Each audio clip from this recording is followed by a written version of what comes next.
G'day guys, welcome back to another episode of our Victor One podcast.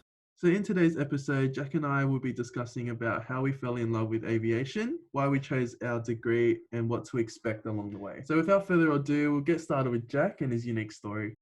Okay, so thanks, Calvin.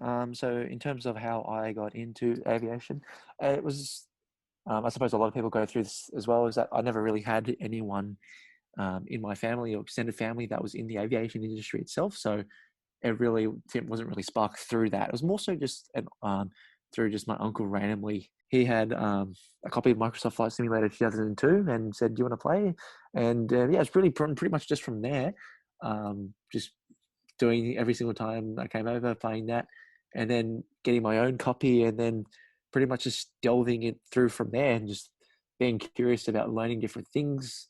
I remember going on different flights and just being curious as to why different aircraft types and whatnot were different, the differences between them, and just learning from there, watching a lot of air crash investigation. It was a show that I really, really enjoyed as a kid.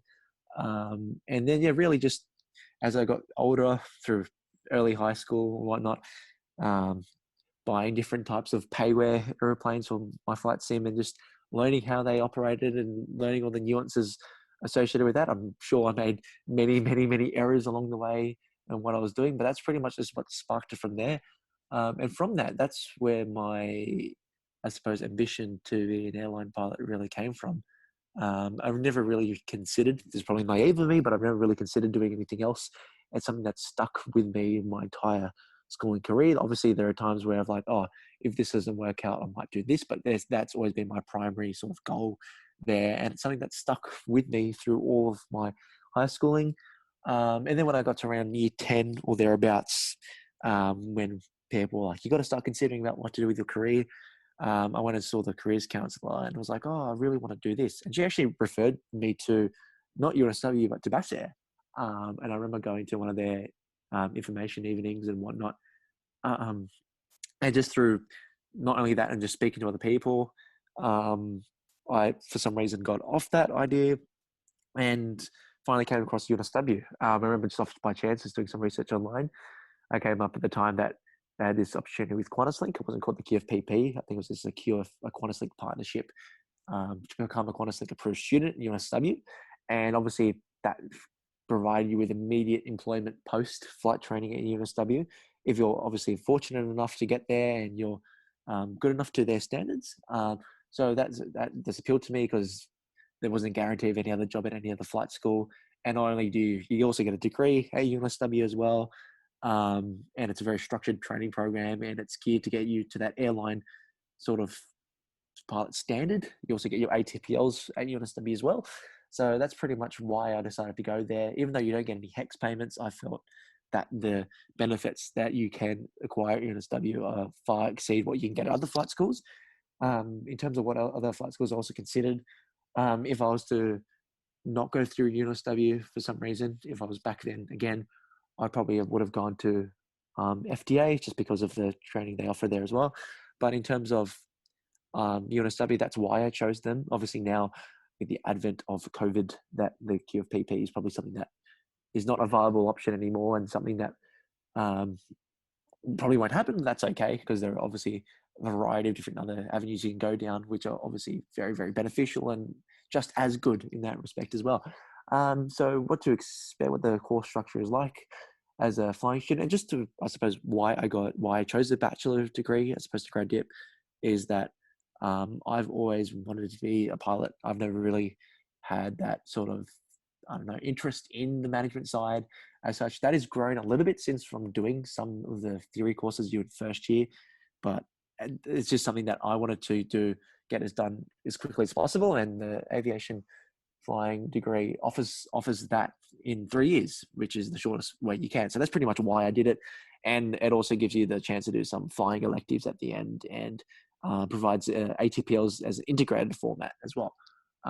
So the first year when I started in 2018 was a semester system, which is the final year of the semester system. You do your standard 12 subjects that year. 8 subjects of 6 units of credit each. They're all okay. I can't really say I enjoyed any of them because they're like your physics, your maths sort of subjects. And even though I had a semi-interest of that in school, I just wanted to fly and do aviation-related subjects, so they weren't really that interesting. I remember then we did BAK during that 4-week break between semesters, and that was just purely RPL theory, and I really, really, really enjoyed that. And obviously the prospect of doing flight selection at the year really excited me. There are many misconceptions I had going into what flying would be like and what flight session would be like. And all quickly learnt within my first few days at FOU about what to expect. And then just an idea of second year, just vaguely, is that in your second year, you're expected to finish all your flying. That never really happens at all. You're really gonna finish in the first few months of the third year. That's just down to many of things, including weather delays, your own flying progress. It's all very dynamic. People do things faster or slower, just depending on how quickly you pick up on things, and then obviously airplane availability with maintenance and all that sort of stuff. And what to expect, really, you do 2 days of theory concurrent with your flying. So you start at the beginning of January of that second year, and you fly the entire year, and you do your theory all the way up to about October, which culminates with your instrument rating exam or IREX, and you do your CPL subjects before that, which there are 7 of. You obviously get your CPL, RPL, your CPL, and then most cases, given weather and whatnot, it was a bit different for us given the bushfires and whatnot. You get your MEA or your multi-engine airplane class rating, and then obviously you're finishing off with your MECIR, your multi-engine command instrument rating, which is where I am at the moment. That was the phase about 2/3 of the way through that, which was obviously abruptly halted by COVID shutting down FAU towards the end of March. And then in third year, as Bachelor of Aviation flying, you do 3 subjects back, try 1 at Kensington, which are your management ones again. And then at the moment where we are just starting my air transport pilot license subjects, which are going towards the end of September. And then hopefully after that, we can finish up flight training, and then we can hopefully get and do some electives, which I'm not really sure about what to do at this stage. But yeah, that's pretty much how I got into aviation and what to expect as a flying student, very broadly speaking, in your first 3 years. And yeah, that's pretty much how I got into it. So that's me done, I suppose. But now, Calvin, I know you took a little bit of a different route. Did the management degree, but now you're looking at doing grad dip. So I suppose it'd be interesting to hear how you got to where you are. Yeah. Just before I start, I just wanted to ask you, like, what was your first impression of first day uni and first day at FOU? Like, was it really overwhelming, or did you kind of like suss out, oh, this is what I expected, or something like that? They're both very different in terms of first day uni. Based off what I experienced at O Week, which is something that I highly recommend because you get used to the layout of the uni, you get to like kind of experience what it's like. It's something that I semi-expected the course. Like uni's a lot, especially first year uni was a lot more laid back than what, especially what your final year of school is like.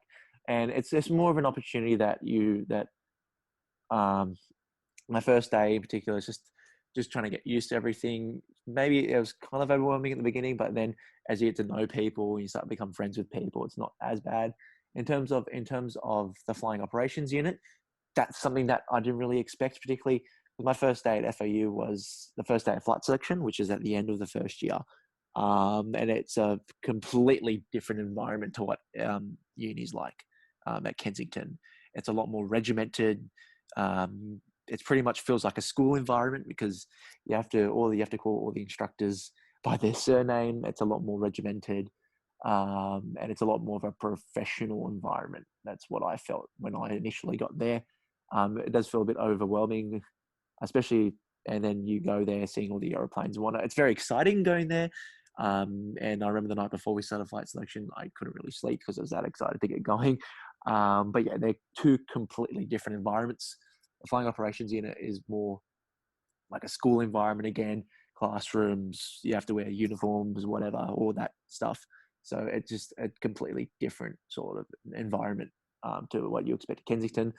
Kensington's are very much like a uni lifestyle, what you would expect sort of thing, but FOU is completely different to that. And you do get used to both very quickly, particularly from being there for a bit. But yeah, they're both, particularly FOU is more of a like, wow, that really hit you. You have to get used to that quite quickly. But it's something that you get used to very quickly. So it's something that most will find quite easy to transition to. Yeah, so I'll dive into my little story. Not so little. So yeah, just like yourself, Jack. I had no like influence in my family in the aviation industry. Like I don't even know like where it came from. It's just my earliest memory would probably be like going to the airport for a holiday and just walking into the airport. I was just like so excited, and then obviously when we passed customs, you could see all the airplanes, like in the bays and stuff. So I was always that kid that would like be glued to the window. It was just one of those moments where I'm like, oh my god, like I really like this. And from then on, my grandpa and like my parents would always buy me like airplane models. Not like the die cast you get at like like the Gemini jets. It's like one of the toy ones at the corner stores, the ones that just like beep.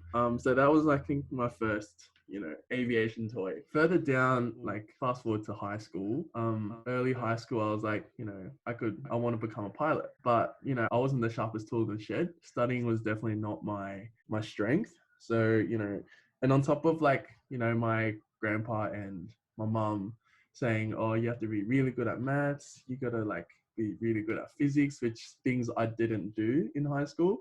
That kind of like discouraged me. I was like, oh, I don't think I'm good enough to become a pilot. And I kind of just like swept it under the rug for a little bit. So then I've picked like a lot of enjoyable subjects and more practical subjects during HSC, and that being like industrial tech, which you had to like do woodwork and stuff like that, produce a major work, and like hospitality. So stuff that they're useful if you want to just hop into the workforce straight out of high school. And then I did enjoy the industrial tech side. Designing stuff was like never really you really never had to like you obviously have to calculate it, but it wasn't like heavy like theory stuff. It was more like using creativity, imagination and all that. So I really enjoyed that aspect. So hopping out of HSC, obviously like most students out there, you don't know what you want to do. There's so many degrees out there. I enjoyed science and I looked at like science degrees, but I'm just like, I don't know where to go in science. It's, you can get into anything.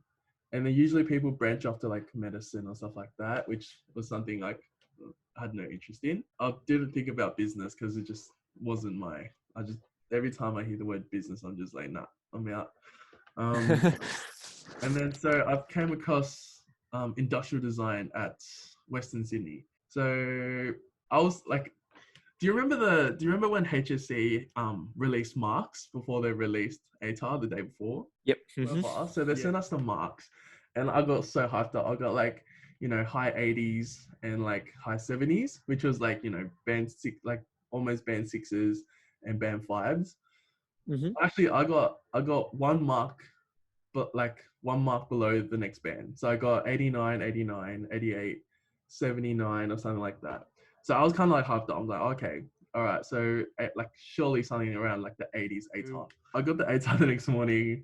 I was so devastated. I got like 70 something. So at that moment, I was like, oh, I'll put aviation management in like third preference. I think I had industrial design in first, and then civil engineering at Wollongong in second place. So I got early entry for industrial design. So I knew I was going to uni because like, they already accepted me, but I was just waiting for other offers. And then I got offered Wollongong civil engineering. Like the money is good there, and the maths is like, I don't know why I picked civil engineering. I think it just sounded good then, but I just knew there was so much like maths in civil engineering or just any engineering faculty. And then unfortunately, I didn't get offered aviation management. Like the guaranteed entry was 80, I think, 80 ATAR, and I was hoping I'd get bonus points, but the subjects that I did in high school didn't get me any extra points. So I started Western Sydney, which was pretty good. I started like making stuff, modeling stuff, just like those computer programs. But further on, I'd say like halfway into term one, because I did semesters then. So halfway into term one, I felt like I couldn't do industrial design or become like an entrepreneur for a career. Like it's just something I'm just like, it's fun in the moment, but I just can't see myself doing. Yeah, you couldn't That's see when it. I was Yeah. like, yeah. So that's when I was like, okay, I'm just gonna pursue the aviation industry because I know there's many opportunities either in corporate and like pilot was still like hanging around in my mind here and there. But at that stage, I was like, probably just management, like get an airline job or something like that. Which made me, work harder at Western, because like when you have a goal you want to work towards, like you just get this rush of like adrenaline or something. You just like, okay, Yeah. you get that done. And especially what happened in HSC, I was like 1 mark off the next band, which kind of got my, I'll beat that out, which kind of messed up my ATAR. I was quite like, do everything with like no regrets, like full steam ahead. You have nothing to lose, which then got me pretty decent marks for the next UAC applications for like the next year, so 2019. So I didn't get offered first round. So I was at work actually. I was like at work and I was in the staircase when like I think it was like 7 o'clock on the dot when they released offers. So I was there and then when I kept updating my emails and stuff like that, I didn't get anything. So I still remember this so clearly because I was like so cut. And I was like, oh, not another year of Western. Like that's because I live in like around Hurstville and Western, our campus is in Parramatta. That's like a 1 hour and a half ish travel to away. But like I was like, oh, you know what? I'll just do another year of Western and give it a go again. I think I got in like third round and I was like hyped that as like, told my mom and everything. And she was like, yeah, good on you, blah, blah, blah, as every Asian parent would do. When I started aviation management, I felt like I had like a head start, and obviously doing 1 year of uni really helped like towards UNSW, because there's a saying when you first start uni. So one is like no one tells you what to do, and also no one tells you what to do.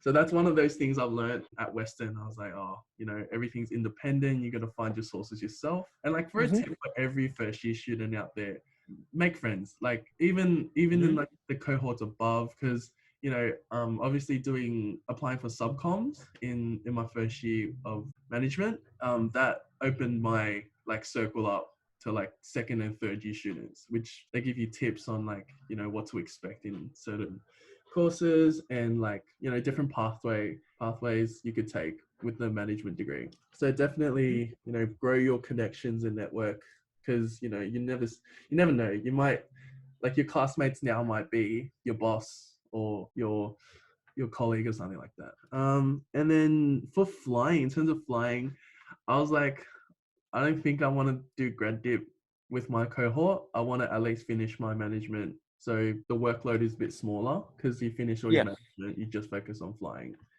And at that time I was like, okay, yeah, I'll do grad dip when I finish my degree. But then again, I was like, it's very time sensitive with like flight training.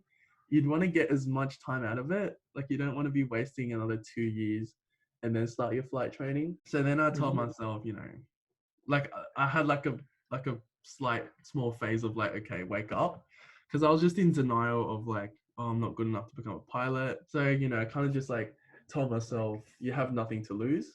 If you want to do that, you just go for it. Like honestly, there's nothing wrong with failing. And doing Western for a year kind of told me, okay, you either take the hard path, which is wasting time and doing something you're not fully keen on, or you can work hard and get to your goal the quickest way. Failing and stuff is kind of beneficial, as everyone would know. It's about how you get back up. And if you suffer a setback and you kind of just admit it, okay, no, that's it, like I did about not being good enough to become a pilot, that set me back for that many years. Like I could have picked up physics and 2 unit maths in high school and then got to the ATAR I wanted to get into, but like that young Calvin self was like really lazy and could not be bothered doing anything. Which brings me to today, doing second year aviation management.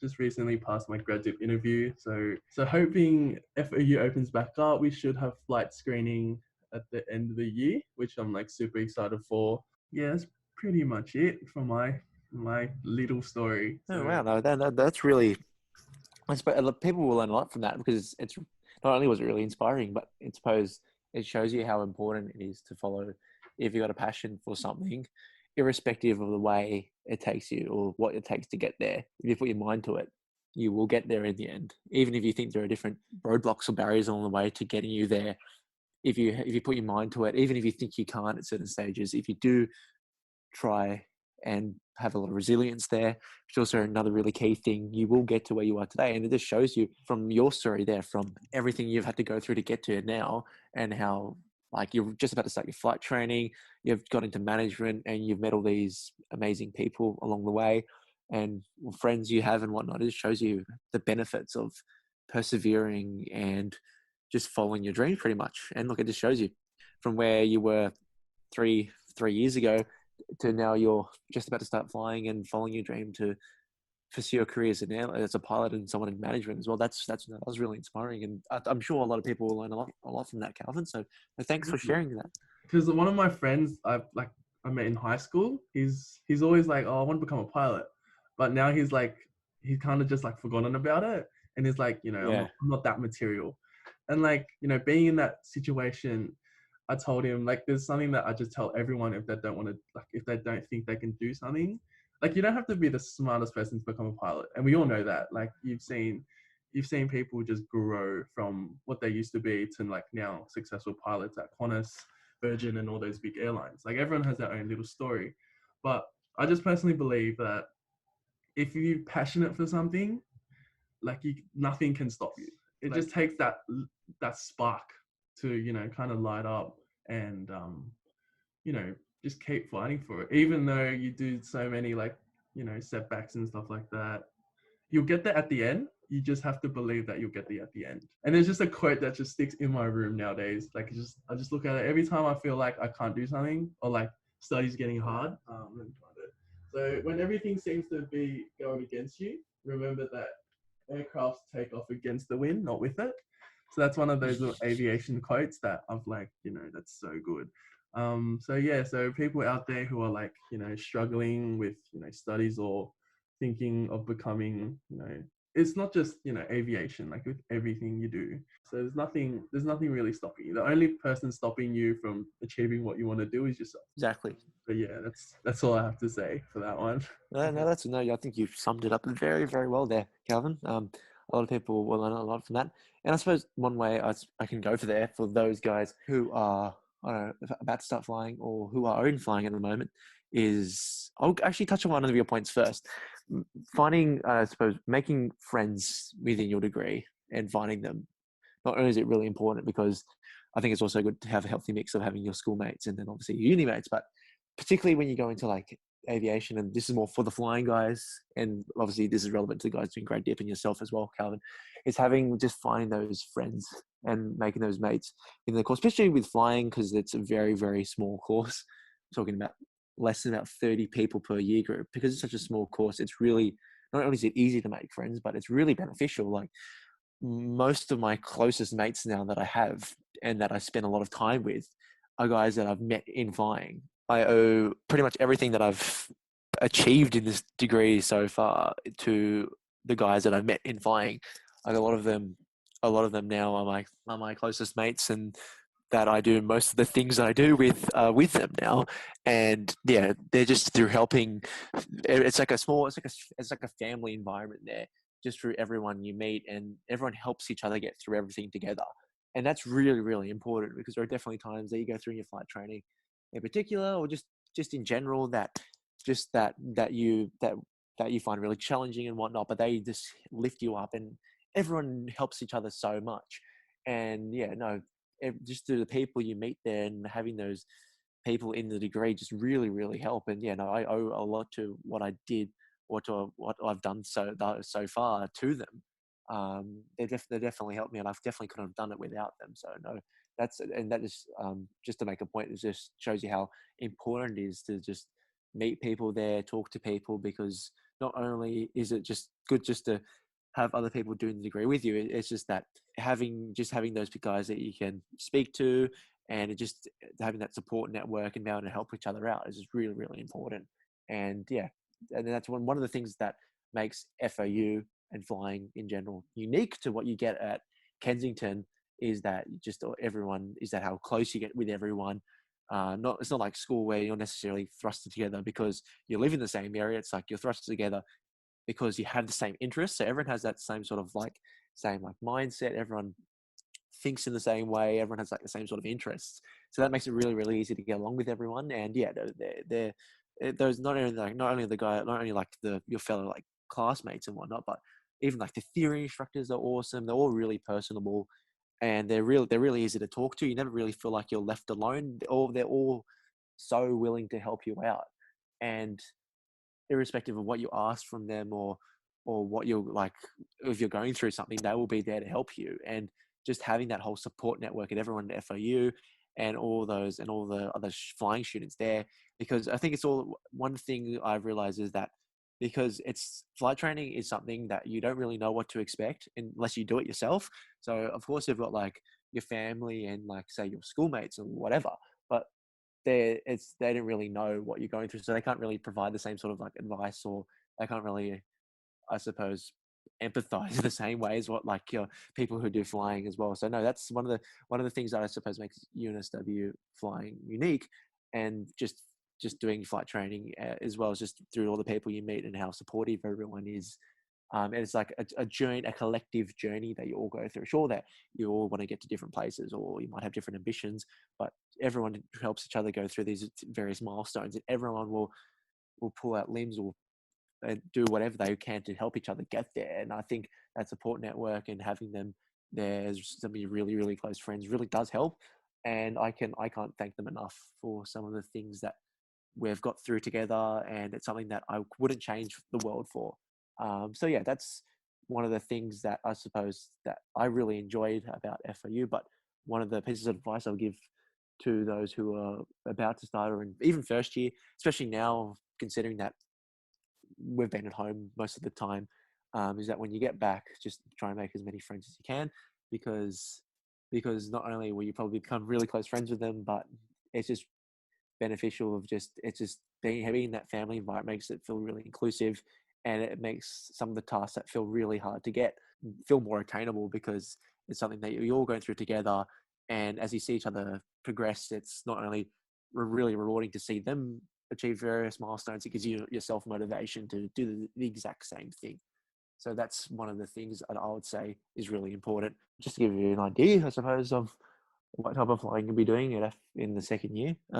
So the phase that I really enjoyed the most, I'm yet to finish my 2/3 through the instrument rating phase at the moment. But in terms of, this is what particularly the second year guys are getting close to, and I know something that first year guys can listen about as well, especially since you'll be flying a Diamond soon, is that I really enjoyed personally the PPL and CPL phases the most.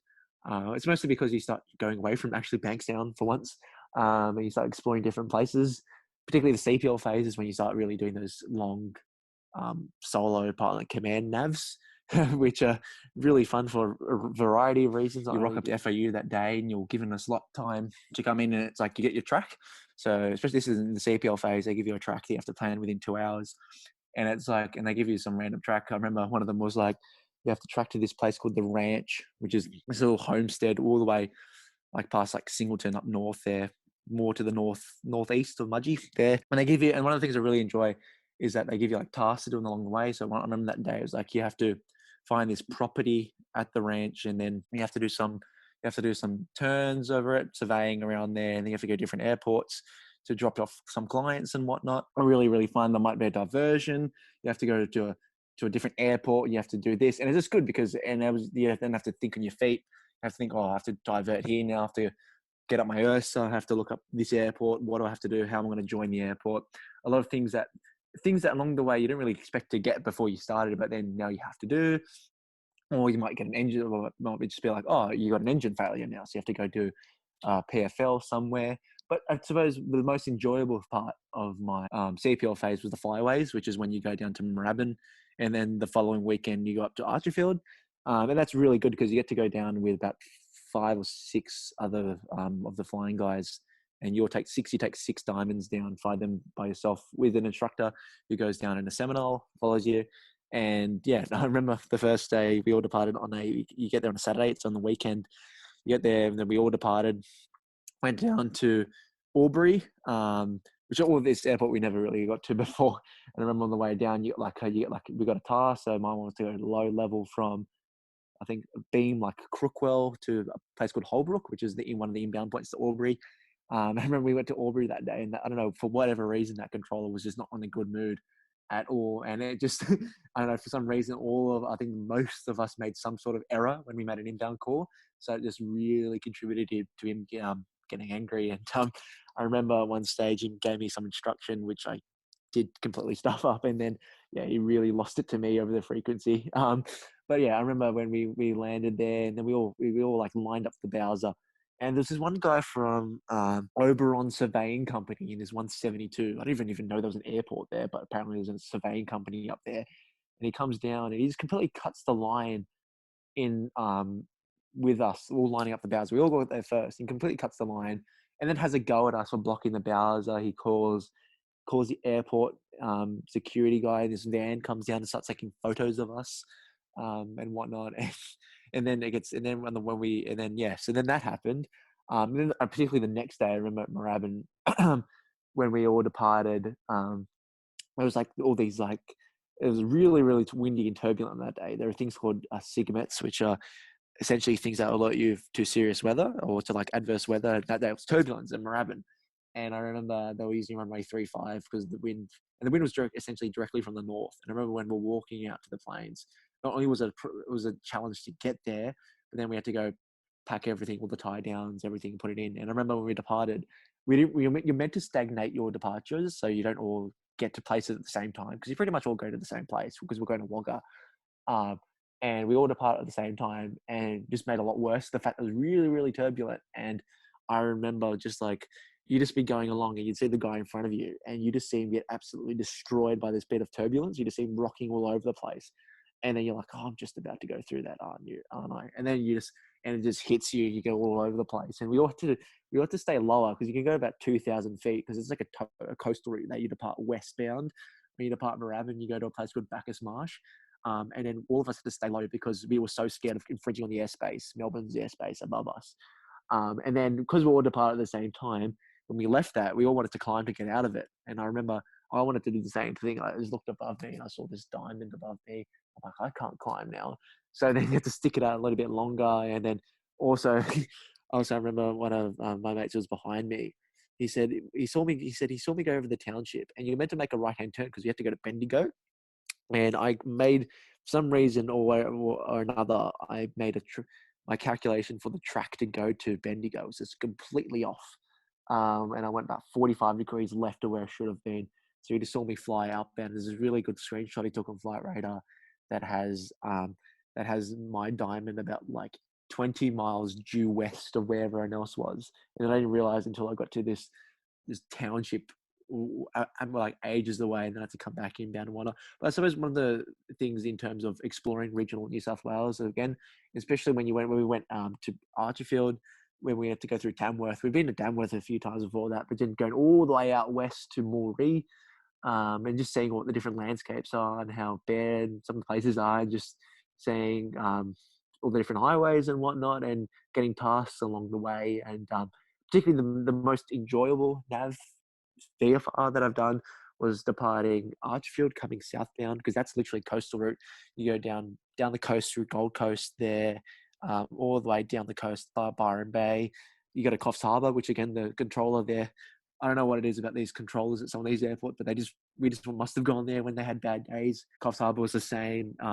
But I remember this shot, and I remember one of my really good mates was following me behind. We departed runway 03, which is the northern runway. And when you go southbound, it's a right-hand turn after departure. So you make a climbing right-hand turn over the water, downwind, and then you go down to Kempsey, which is like 20 nautical miles to the south of Coffs. And I remember that nav, you just go all the way down the coast. It's really, really good. And one of the good things about it is that you're navving. You don't have to worry about your nav as much because you're just following the coast pretty much. And there's a really good part where you get to Williamtown, And when you get to Williamtown, because it's a military zone, you have to get, not only have to get clearance or anything like that, but you have to descend and go down this VFR lane. And I remember you descend, there's like the very like beach stretch, which is just to like the northeast of Williamtown there. And I remember going down there at 500 feet and just being able to go over. It's like something that you've really never experienced before, because you don't do that in the training area anywhere else. You go 500 feet along the beach with the water on the left-hand side and the sand on that side. That was one of the things I really enjoyed. Personally, one thing that I really enjoy the IFR aspect of it. Even though I haven't fully finished the phase of the sims I've done and off the very little flights I've done, I think one or two, I really enjoy that more than anything. That more so because when I got into flying itself, that's what I used to really enjoy doing at home. And yeah, I just like how it's really procedural and it's a process towards everything. And everyone has their own preferences. You either like VFR, you like IFR, but that's just primarily what I like, because everything has a procedure to it. If you follow the rules and whatnot, you'll do it correctly. More so than what VFR is a lot more dynamic. You can do things 50,000 different ways, where IFR is more, you do everything in a more procedural way. And that's just personally what I enjoy the most. Actually, in terms of what I'm enjoying the most at the moment, it was the IFR stage up until it was unfortunately cut short by COVID. But that's really what I've enjoyed the most about my flight training so far. And the thing is, not everyone's flight training experience is different as well. So that's the beauty of it. Everyone will have their things that they like more so than others. But yeah, no, that's just what I've really enjoyed so far, and something that those guys in second year who are getting to their PPL phase and guys in their first year who are yet to do it, that's definitely something that you'll really, really enjoy. And some of the best memories you have are doing that. But one of the things that's also really good is doing it with your mates as well. That makes it really, really enjoyable. And yeah, there's something that I definitely have fond memories of, and something that I will reminisce about for many, many more months and years. It really reaffirms to you, this is really good for anyone. It really reaffirmed to me that this is something that I want to do. It's something that just being able to fly an airplane is one of the best feelings in the world. Personally, to me, it's something that's just really reaffirmed that this is something that I want to do, no matter what. So yeah, no, it's something that really, there's something to look forward to, and it's something that really like pushes you through. Just knowing that there are different things to do. I remember being up here and like these things feeling so far away, but then as you start looking forward to them and you start getting through various milestones, it's something that really makes you get through those times that you face setbacks in your flight training and whatnot. Is that these things, that the prospect of doing some of these things and just once again having your mates there along the side to help you through, it's something that I wish I could definitely do again, and something that I would that you will really enjoy, that everyone that's about to do it or that still has to do it is something they should really look forward to, of course. So yeah. Yeah, definitely agree with everything you said. I can't speak from an FAU background about the journeys you guys take together, but I've definitely seen it in a lot of flight schools, and for example, like the Cathay Pacific Cadet, like those groups are like out of home altogether for like a whole year straight, and like some of the adventures they go on. Obviously, you guys go on like flyaways. I'm sure that's like a really good experience, flying from A to B, like regional New South Wales, your cohort, which is how many people in your cohort, Jack? At the moment, I think there's about 23, 22. Yeah, so it's quite a small group, and you guys get along like really quickly, because you guys will be stuck together for the next, for your whole flight training phase. Talking about like having similar goals, I just wanted to ask you, Jack, like what's it look like for you in the next 1 or 2 years? Like obviously when you graduate and stuff, and with COVID hitting the industry this hard. Yeah, that's a really good question, Calvin. Initially, obviously, COVID has completely changed my outlook and my goals to what I potentially wanted to do. Obviously, it would have been really ideal. It would have been really good to get the opportunity to potentially go through the QFP program and through the degree and to be in the right-hand seat of the Dash 8, but that's looking very, very unlikely at this stage. And it's something that I've had to come to terms with, in terms of it's something that probably won't happen anymore, and definitely other avenues you can do. Not that I didn't have those other considerations before, but this is pretty much cemented that those will be my other options. I'm still, this is something that I particularly at the moment, considering that considering graduations at the end of the year, that I've been thinking about a lot, and something that changes every single day. I speak to everyone, all my mates and everyone there, about what are you going to do, or what should I do and whatnot, and asking for advice and whatnot. It's difficult because I've personally, as me, I've got immense respect for flight instructors and what they can offer. You have to have a very, very specific set of skill set, and you have to be very dedicated, and you have to be very good at teaching people and whatnot. And I have immense respect for flight instructors, but that's never really been something that I've considered. It's something that when I've always grown up as wanting to be a pilot, particularly an airline pilot, I've just wanted to fly aeroplane between like more so A to B sort of stuff. So, or as that sort of aspect of it. So it's something that at the end of the year, I'd more so be like going along that GA route more than anything. If that doesn't entail charter, or it's just something up the far northeast coast of Queensland, or if it's in Northern Territory or Western Australia, that'd be something that I would more so want to pursue. That's just because I think that type of flying, just from not only seeing what other alumni have gone through, but just from like watching YouTube videos and just reading a little bit about it, is something that appeals to me a lot more. And that's just personally down to me. I know some of my other mates really want to be flight instructors, or want to do some other things as well. So I think that's the whole beauty of it all, is that there's not one set path you have to go down. You can go down whatever path you choose. But yeah, that's just something that I would preferably want to do myself for now. It's something, and this is something that I suppose is saving a link to this, is that before, many people have like an idea of what they want to do beforehand. So like for me, for example, it's like, I want to be an airline pilot. And GA was something that was, before I started this degree, wasn't something that I really ever thought about. Which is probably very naive of me now when I think about it.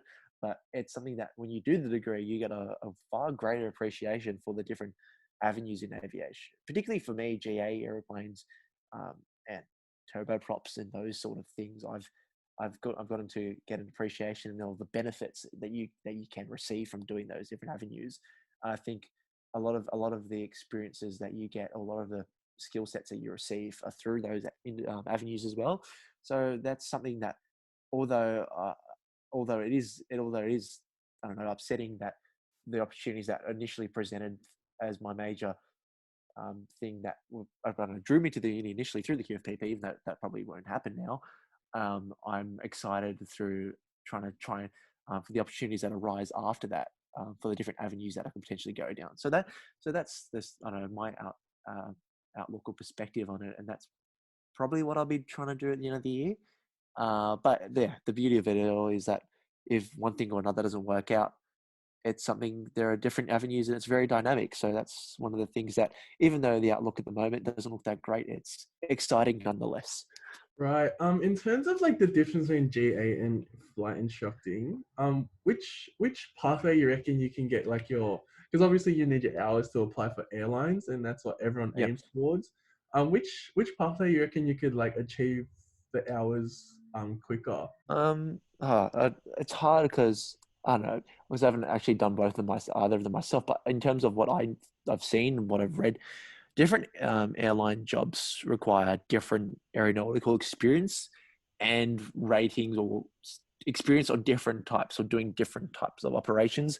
So, say for example, if you wanted to be a direct entry first officer at QantasLink, for example, just that's because something I've read up online and for about, you need like a certain amount of multi-engine hours or turbine time, which is obviously something that if you're, as a flight instructor, you're not going to be, or even in GA, for example, you're not going to be flying a multi-engine aeroplane, a multi-engine piston aeroplane, or a turbine aeroplane straight away. So it's something that's hard. It's just mostly that you get different it's more so, unless you get a job straight away in GA that has one of those, as like a lot of airlines look for IFR, multi-engine pilot command time, or turbine time. which is something that when you complete your flight training with us, 250 hours of the multi-engine command instrument rating and a CPL and frozen ATPL, you're not really going to get much. And that's fair enough because you don't have the experience.